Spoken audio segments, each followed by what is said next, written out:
C'est une statue sur la grande place, finalement la terreur. Ce n'est qu'un Alors ça a vieux- commencé quand, Verdun, finalement? 21 février. 21 février. Dimanche, Ouais. après-demain. Voilà pourquoi nous en parlons aujourd'hui. Merci William de donner l'occasion d'évoquer ce centenaire terrible. Terrible. Si tu n'as pas fait Verdun, tu n'as pas fait la guerre, disaient les anciens qui rentraient, Ah ouais. ceux qui rentraient. Car il y a eu 700 000 morts pendant cette année, puisque ça a duré de février à décembre. De part et d'autre.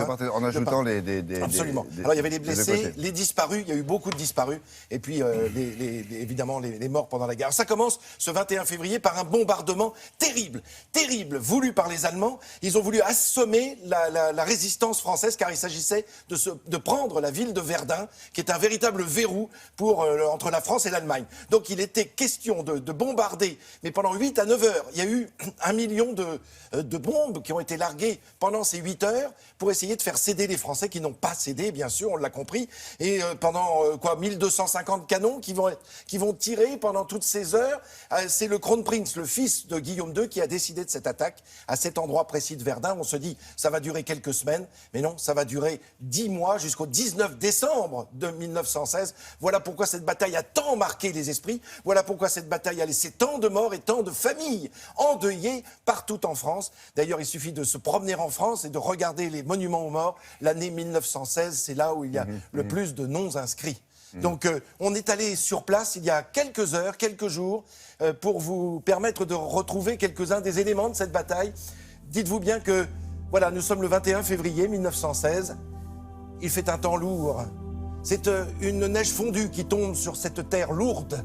Et là, il y a cette voie sacrée, là où on filme encore aujourd'hui, et on peut voir encore ces bornes qui rappellent cette voie sacrée, ce nœud routier qui va permettre aux gens de survivre à Verdun, entre Bar-le-Duc et Verdun, 75 km, 800 camions à l'heure qui font les allers-retours pour ramener les blessés et emmener les troupes, pour emmener les munitions et emmener le ravitaillement. 800 véhicules heure, ça veut dire un toutes les 5 secondes qui passe sur cette route. S'il y a un accident, une roue qui crève, on le met sur le bas-côté, on ne s'en occupe pas et les camions continuent à rouler ainsi pour faire survivre Verdun. Voilà Verdun.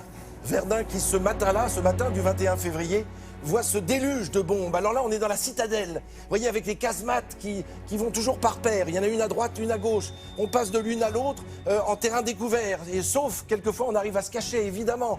Et puis, il y a ces casemates, mais au-delà de ces casemates, il y a dans cette citadelle cet escalier qui permet de descendre en dessous. Parce que figurez-vous qu'il y a cette citadelle haute et la citadelle basse avec ces couloirs, 7 km de couloirs en souterrain qui permettaient aux hommes de passer de l'un à l'autre. Il y avait des boulangeries qui permettaient de nourrir aussi ces hommes 24 heures sur 24. La ville a été rasée, du coup. Alors, la ville a été énormément, évidemment, frappée à cette occasion. Mais on n'a pas bombardé que Verdun, Eh c'est oui. sur 20 km², ce qui n'est pas très grand non plus, 20 Ouais. km². D'où notre visite, notre passage par le fort de Douaumont, parce que le fort de Douaumont marque, comme tous les autres forts, il y a eu Vaux, il y en a eu bien d'autres, mais celui-ci est absolument troublant. Alors on le voit là, il semble vouloir se cacher, vous voyez, avec les pièces d'artillerie qui peuvent sortir comme d'un chapeau. Ça, c'est du 155 mm, c'est énorme. Ça veut dire que le fût du canon fait plus de 15 cm de diamètre. On visite ces lieux ou pas? Alors on les visite, oui, c'est ouvert au public, c'est pour ça que nous avons filmé volontairement les lieux où l'on peut aller et où il faut aller pour se rendre compte de ce que les hommes ont vécu. Alors, Douaumont, c'est assez spécifique puisque la guerre débute le 21 février et le 26 février, les Allemands s'en saisissent et vont le tenir jusqu'au mois d'octobre. Et c'est donc évidemment une vie terrible à l'intérieur. Parce Là, que ils sont en sous-sol, là? oui, les- absolument. Ouais. Ils sont en sous-sol et ils n'en sortent pas. D'ailleurs, il y a une explosion à l'intérieur du fort de Douaumont. Vous voyez, c'est pour faire sa toilette. Ah oui, oui, d'accord. Alors là, évidemment, tout est laissé en état. C'est là où c'est encore plus troublant. Et puis, il y a des puits interminables qui permettent de descendre avec ce vague escalier, cette échelle étonnante qui permettent de descendre et d'aller en sous-sol. Et puis après, éventuellement, de sortir de cette Et de les cet tranchées, enfer. c'était juste au-dessus, derrière, c'est ça? Oui, absolument.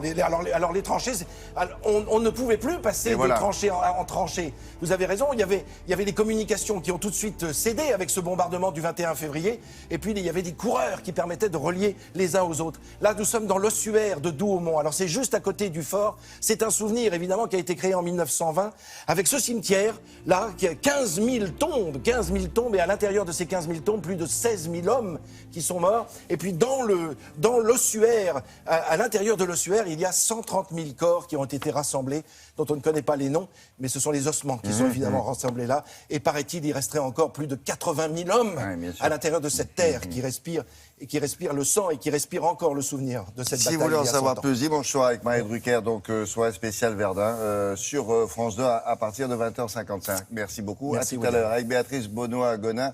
On continue avec l'actualité des expositions.